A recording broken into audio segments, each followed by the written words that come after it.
여러분들이 만약 오늘의 본문을 정말 객관적으로 읽으신다면 이렇게 얘기할 거예요. 목사님 이건 말도 안 됩니다. 그렇게 얘기할 거예요. 왜 그런지 한번 오늘 하나하나 살펴보도록 하겠습니다.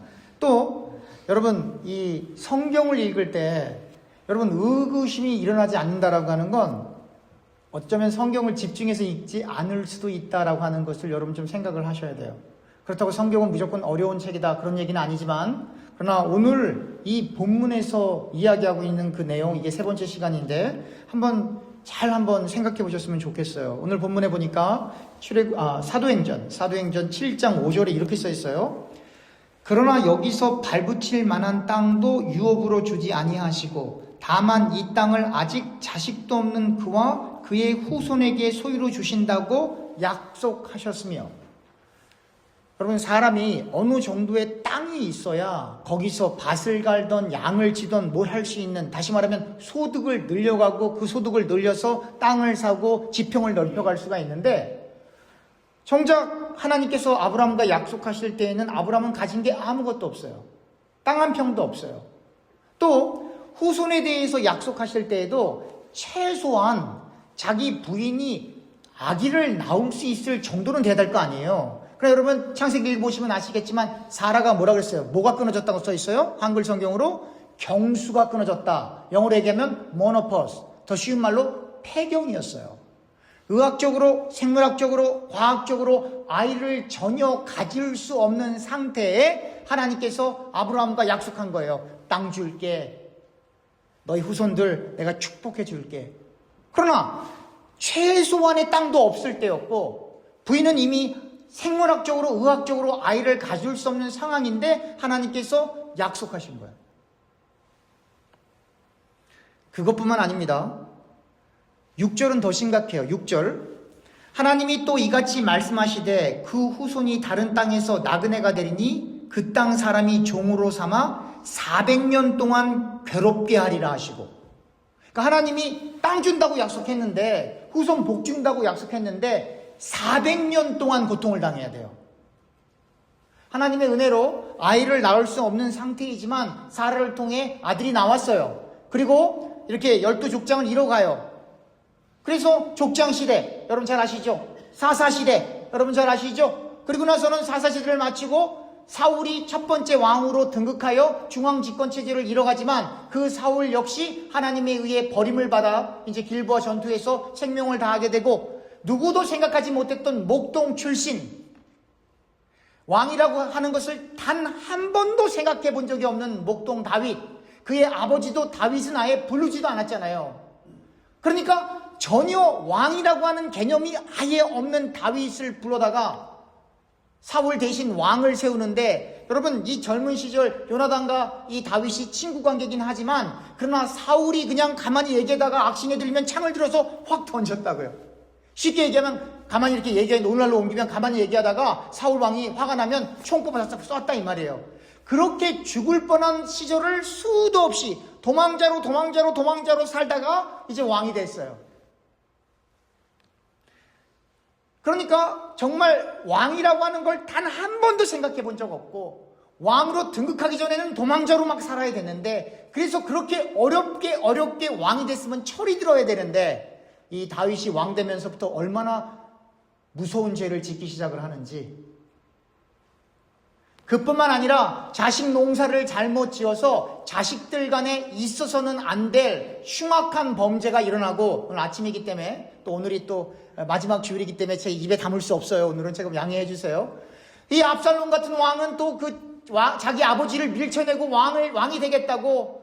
그러니까 아버지 입장에서는 안 돼. 그래도 아들이 미운 게 아니죠. 자기 아들이 아버지를 업신여기고 왕이 되고 하는 건 안 되지만, 그래도 아버지는 아들을 사랑하니까 그냥 맨발 벗고 도망가는 거예요. 맨발 벗고. 그렇게 중앙집권 체제가 그의 개인의 삶과 가정을 볼 땐 너무나 불행하고, 그럼에도 불구하고 중앙집권으로.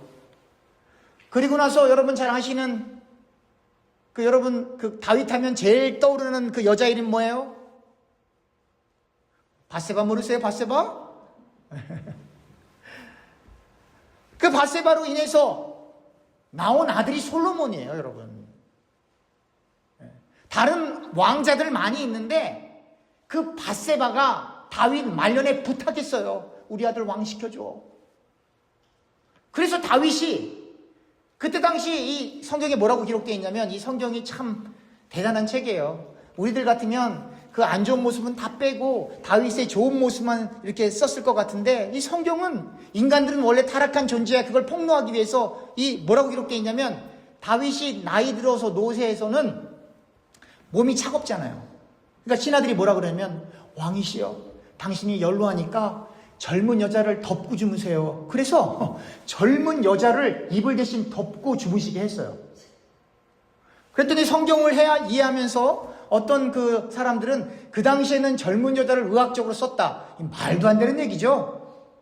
그러니까 다윗은 원래 여성 평을력이 있었던 사람이고, 신하들은 다윗의 그거를 잘 알기 때문에 힘없고 이렇게 연약해지고 이 나이가 들어서 몸의 온도가 떨어지니까 그 다윗 왕의 어떤 그 신임을 얻기 위해서 당시 처녀들 중에 최고 예쁜 여자를 골라다가 덮고 주무세요라고 바친 거예요.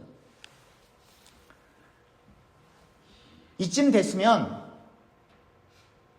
이 인간의 역사, 하나님이 선택한 이스라엘 역사라 할지라도, 따라합시다. 인간은 어쩔 수 없다. 네. 우리가 지금 매스컨상에 드러나는 뭐 대통령이 어떻고 누가 어떻고 누가 어떻고 누가 어떻고 막 얘기해도, 여러분들이 만약 그 절대적인 힘을 갖고 있을 땐 아마 그 사람들이 만약에 1,000억 해먹었으면 여러분들과 저는 3,000원을 해먹을지도 몰라요. 그 자리에 가면. 그 제가 늘 강조드리잖아요. 따라합시다. 힘없는 게 감사다. 돈 없는 게 축복이다.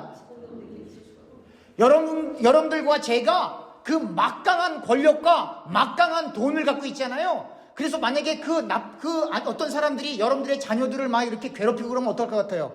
신문에 보니까 어느 회장님이 누가 자기들 괴롭힌다고 조폭들에게 돈을 줘갖고 그 사람을 불러다가 막 때려갖고 그게 뉴스에 나온 적도 있어요. 그 왜 그래요? 돈과 힘이 있어서 그런 거예요. 그러니까 우리는 돈 없고 힘 없어서 죄를 안 짓고 사는 거예요. 아니, 더 정확히 얘기하면 죄를 못 짓고 사는 거예요. 그러니까 없다는 게 무조건 저주 아닙니다. 부족하다는 게 무조건 안 좋은 거 아니에요. 어쩔 땐 없는 것이 축복이에요. 결핍이 은혜입니다, 여러분. 힘이 없는 게 감사합니다, 여러분. 그 힘, 그 능력, 그 돈 있으면 우리는 원수 갚는 정도가 아니라, 여러분, 대한민국은 참 이상해요. 길 가다가 이렇게 쳐다본다고, 나를 쳐다봤다고 때리는 나라가 대한민국이에요. 왜 나를 쳐다봤냐고. 그래서 눈 있어서 쳐다봤는데요. 공중전화를 하다가, 지금이야 다 셀폰이 있으니까 그렇지, 옛날에는 어떤 게 뉴스에 났냐면요, 공중전화를 이렇게 기다리고 있는데 앞에 있는 사람이 자기 돈 넣고 통화하는데 너무 오래 통화한다고 칼로 찔렀어요, 뒤에서. 신문에 났다고요. 자기 돈 넣고 동전 넣고 합법적으로 전화하고 있는데 나를 너무 기다리게 했다는 거예요. 근데 그분이 만약 힘이 없는 사람이라면 그런 건 업무도 못 내겠죠. 그러니까 강한 것이, 부유한 것이 다 좋은 것은 아닙니다. 어찌됐건 그렇게 밧세바의 부탁으로 이제 솔로몬이 왕이 됐어요. 근데 솔로몬은 부인이 몇 명? 아버지를 닮아서 후천만 concubine, 1000 concubine, 후천만 1000명이에요. 1000명. 놀라지도 않으시네요. 근데 그 1000명의 여인들이 다 자기들 이방 잡신을 다 갖고 들어왔어요. 그 솔로몬이, 그 여인들은 여러분 1년이 365일이에요. 그럼 솔로몬이 최소한 1년에 한 번씩은 같이 잠을 자셔야 될 거 아니에요, 남편이니까. 근데 그게 현실적으로 불가능해요. 그러니까 이 첩들이 얼마만큼 솔로몬에게 잘 보이려고 노력을 했겠어요. 그래서 그 당시에는, 솔로몬이 이스라엘을 다스릴 당시에는 주변에 있는 모든 국가들이 솔로몬을 도왔어요. 세상적으로는 가장 번영했어요. 세상적으로는 가장 막강한 권력을 가지고 있었어요. 세상적으로는 너무나 태평성대를 이루었어요. 그러나 영적으로는 썩어 문드러져 문둥병에 걸려버렸어요. 그 솔로몬이 어떤 짓까지 하냐면, 자기 첩들이 제사 드리는 그 이방 잡신에게 가서 같이 예배를 드려. 하나님을 예배하는데 만약 이거 좀 쉽게 얘기하는데, 만약에 오늘 제가 여기서 예배드리고 이따가 2시쯤에 저기 사찰이나 아니면 힌두교나 그런 데 가서 같이 막 기도하고 예배하면 여러분들 저 어떻게 보겠어요? 이제분이 진짜 사이비가 아니라 사탄이네, 그러지 않겠어요?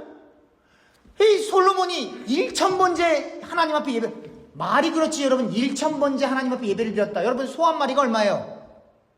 비쌉니다 여러분. 그 당시도 소 비쌌어요. 근데 소를 1000마리 잡았다는 거예요. 그러니까 1000번째 예배 드렸다는 1000번 예배 드렸다 그런 얘기가 아니라 국가의 어마어마한 재화와 물질과 노동력의 산물인 그 소를 하나님 앞에 잡아 1000번째 드렸다라고 하는 건 어마어마한 물질의 소비거든요, 사실은.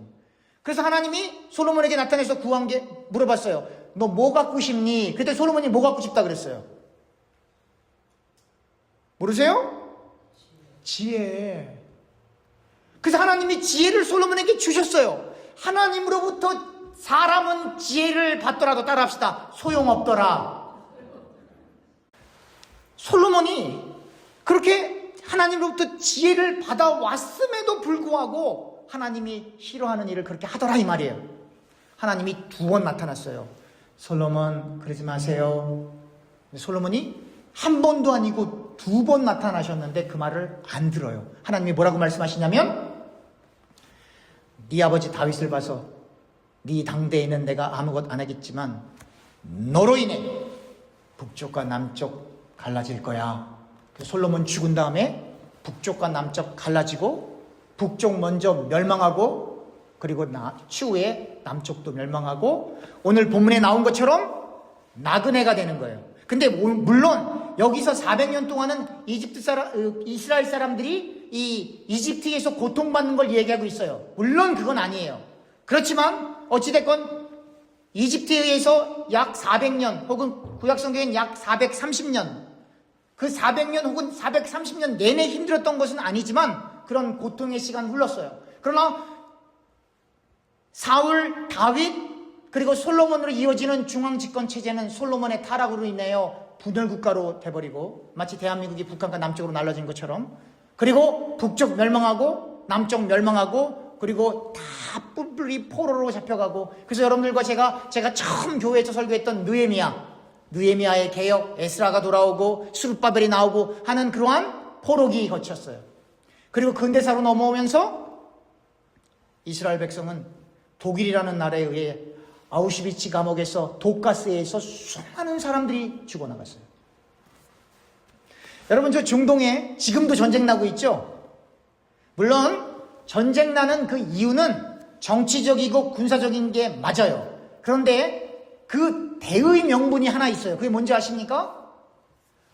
거룩한 예루살렘 성전을 지켜라. 그게 하나의 대의 명분이거든요. 그러나 여러분들과 제가 요한계시록을 읽어보니까 그 예루살렘 성은 이 땅에 있는 거예요? 새하늘과 새 땅이 도래하는 그 하늘나라에 있는 거룩한 성이에요. 하늘나라에 있는 거룩한 성이에요. 그게 아니라면 여러분들과 제가 오늘날도 소 잡고 양 잡고 염소 잡고 비둘기 잡아야 돼요. 여러분들과 제가 6월절 되면 예루살렘으로 가야 돼요. 성경대로라면. 그러나 그 예루살렘 성은 그 지정학적인 그 팔레스타인 땅에 있는 그 예루살렘 아니고, 성경이 말하고 있는 그 거룩한 한 성, 우리에게 예비된 한 성 예루살렘은 주님께서 다시 오실 때 새하늘과 새 땅이 도래할 때 임할 그 예루살렘 성이기 때문에 이 땅에는 거룩한 땅 없어요.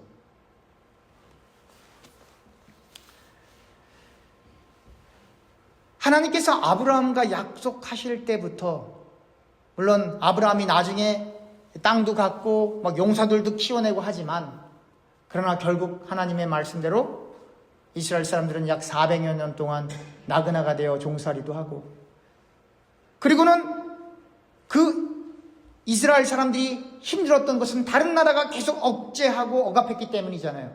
그들에게 심판이 돌아가지만, 그러나 여러분 400년이면요 원 제너레이션이 30년이에요. 여러분 400년이 흘렀다. 그러면 400년 동안에 거기서 죽어나간 사람이 얼마나 많겠어요? 그럼 도대체 무슨 약속이냐 이 말이에요. 이게 그래서 성경은 하나님 나라를 빼놓으면 해석이 안 돼요. 그러니까 아브라함과 여러분들과 제가 왜 아브라함을 믿음의 조상이라고 부릅니까? 아브라함 한국말 못합니다. 아브라함 김치도 안 먹어봤을 거예요.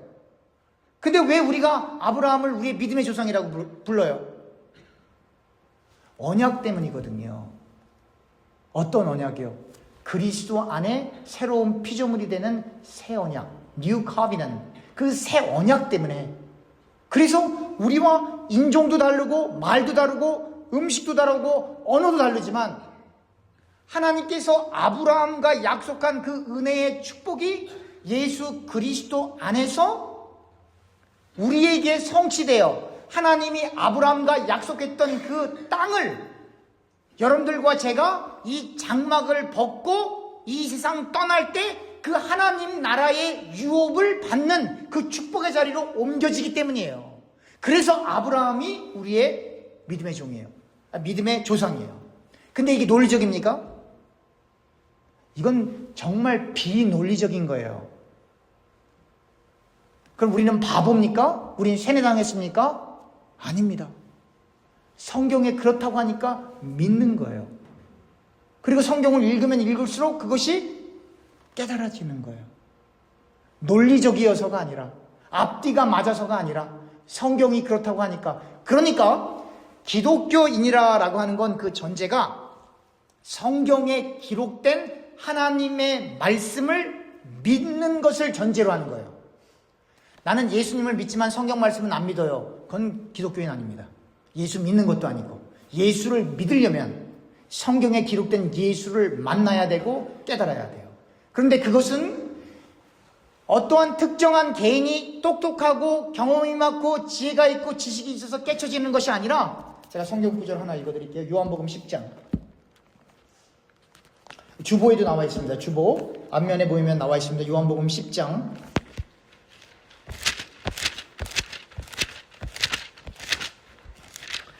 요한복음 10장 25절에서부터 28절 제가 읽어드릴게요. 예수께서 대답하시되 내가 너희에게 말하였으되 믿지 아니하는도다. 내가 내 아버지의 이름으로 행하는 일들이 나를 증거하는 것이거늘 너희가 내 양이 아니므로 믿지 아니하는도다. 내 양은 내 음성을 들으며 나는 그들을 알며 그들은 나를 따르느니라. 내가 그들에게 영생을 주노니 영원히 멸망하지 아니할 것이요 또 그들을 내 손에서 빼앗을 자가 없느니라. 여러분들과 제가 똑똑하고 논리적이어서 말씀이 믿어지는 것이 아니라 하나님이 우리를 불러주시고 그리고 예수의 양이기 때문에 여러분들과 제가 믿은 게 아니고 믿어진 겁니다.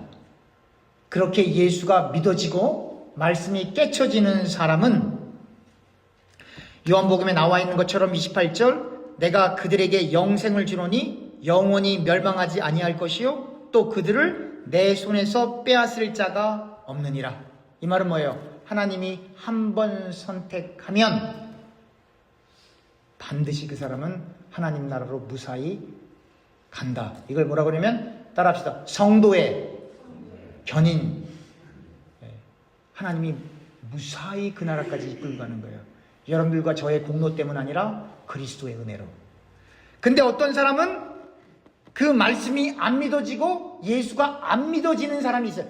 믿고 싶어도 안 믿어져요. 믿고 싶어도. 왜 그러냐면 25절 예수께서 대답하시되 내가 너희에게 말하였으되 믿지 아니하는도다. 내가 내 아버지의 이름으로 행하는 일들이 나를 증거하는 것이거늘 너희가 내 양이 아니므로 믿지 아니하는도다.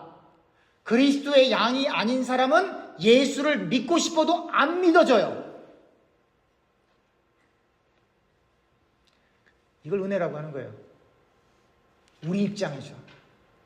우리는 믿어지는데 예수가 안 믿어지는 사람보다 우리가 나은 게 하나도 없거든요.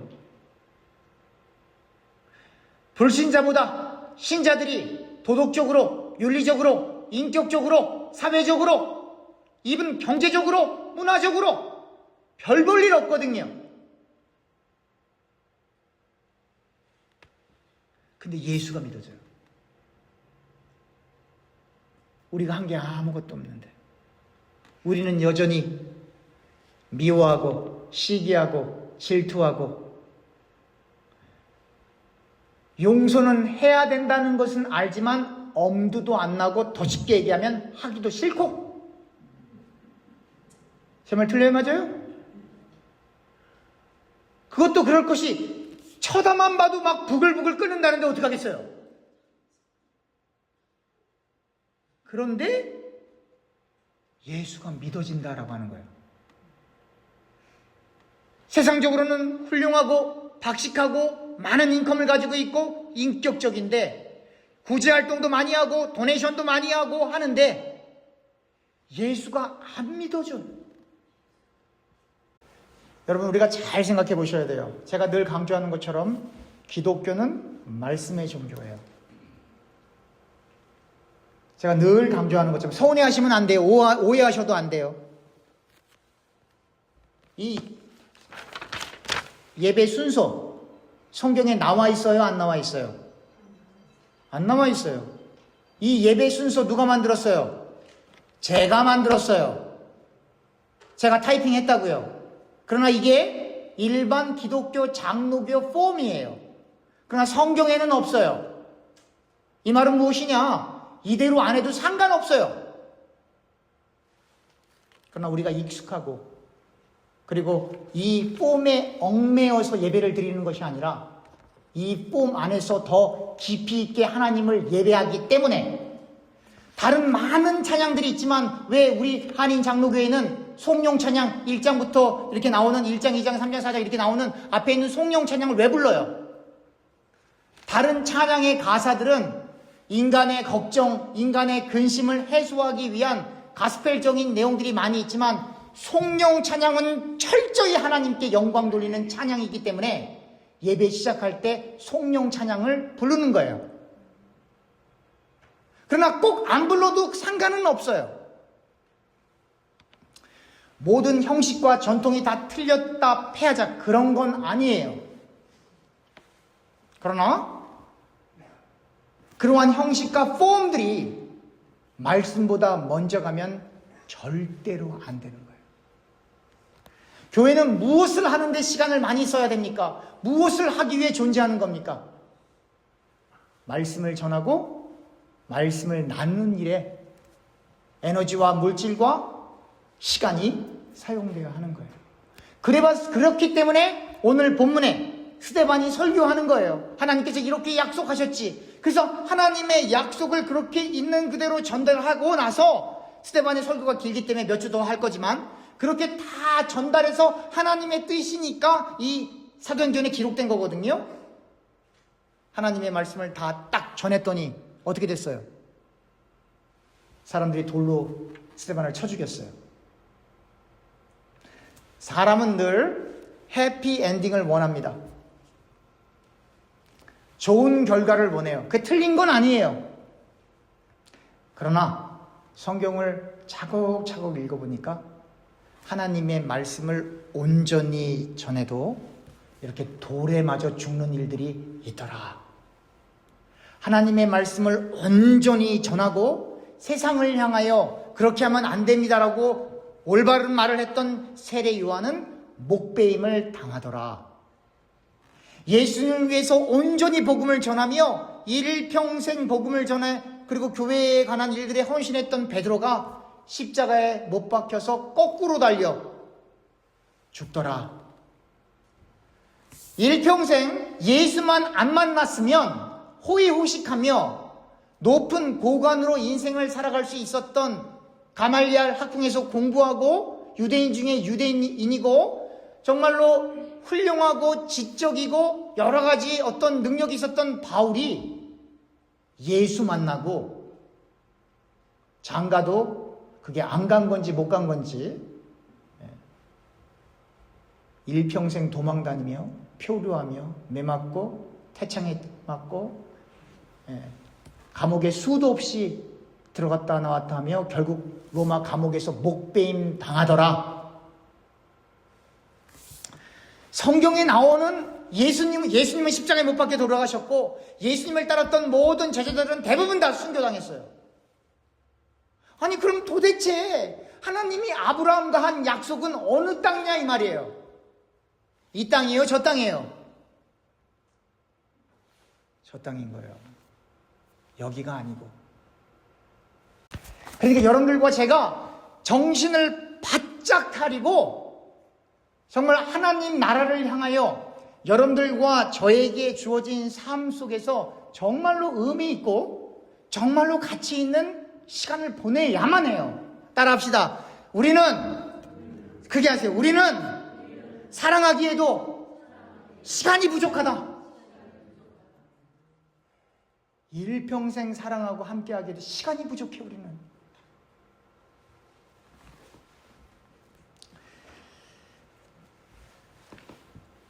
그리스도가 그의 양을 부를 때 그 목소리가 그리스도의 목소리로 들린다라고 하는 표현이 간접적으로 에스겔서에서는 좋은 꼴, 요한복음 6장에서는 생명의 떡, 베드로전서 2장 2절에서는 신령한 젖으로 표현이 되어 있어요. 그러니까 그리스도의 음성이 들린다, 하나님의 말씀이 깨쳐진다, 이 말은 하나님의 말씀을 한 절이라도 더 알고 싶어서 열심을 우리의 의지로 내는 게 아니라 그분이 너무 귀하기 때문에, 그 은혜가 너무 크기 때문에 그냥 더 알고 싶은 거예요. 그래서 하나님의 사람은 하나님의 말씀을 사모하게 돼 있어요. 성경에 그렇게 써 있어요. 그런데 만약 여러분들과 제가 24시간을 살면서 하루에 성경을 단 한 번이라도 열어보지 않는다. 목사님, 그건 목사님이니까 열어보는 거죠. 아니 그 얘기 말고 생명의 떡을 먹어야 살 거 아니에요. 말로는 생명의 떡이라고 하는데 왜 떡을 안 드세요? 목사님 자세히 보니까 떡이 아니라 빵이래. 오케이, 그 생명의 빵을 먹어야 살 거 아니에요. 근데 안 열어요. 안 읽어요. 신령한 젖을 사모하지 않아요. 말씀의 꼴을 사모하지 않아요. 말씀을 사모하지 않아요. 그리고 주일날 교회는 와요. 그걸 성경에서 뭐라고 얘기하냐면 종교인이라고 하는 거예요. 말씀을 사모하지 않고 예배 드리는 걸 예배라 그러지 않고 종교 행사라고 하는 거예요. 여러분들과 저는 종교인으로 종교 행사를 하면서 인생을 살아가고 있습니까?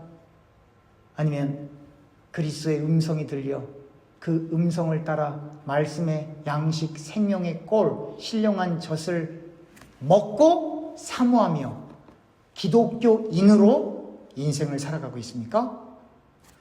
여러분들과 제가 올해가 다가기 전에 우리 스스로에게 물어봐야 돼요.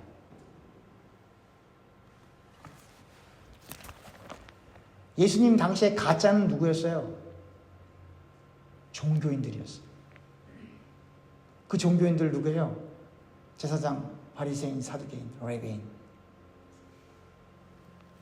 여러분이 만약 목사라면, 여러분이 만약 장로라면, 여러분이 만약 권사라면, 여러분이 만약 집사라면 꼭 2024년 마지막 밤에 물어보세요. 나는 신자인가? 종교인인가? 나는 말씀을 사모하고 있는가? 아니면 종교 행사에 참석하고 있는가? 기도하겠습니다.